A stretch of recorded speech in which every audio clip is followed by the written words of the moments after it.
makapigil hininga ang near-death experience ng isang lalaki sa southern Chile. Nilamon kasi siya ng balyena habang nagkakayak. Alamin kung nakaligtas siya sa pagtutok ni Ivan Mayrina.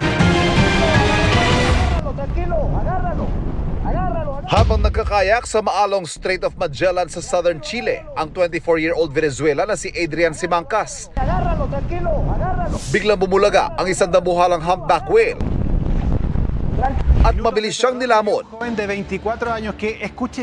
Ang balyena, humpback whale na may mahigit 80,000 na lang sa buong mundo at maaaring lumaki ng kasing haba ng isang bus. Omnivore mammal ito o kumakain ng halaman at ilang hayop, pero karamihan dyan ay maliliit lang na crustaceans, plankton at isda.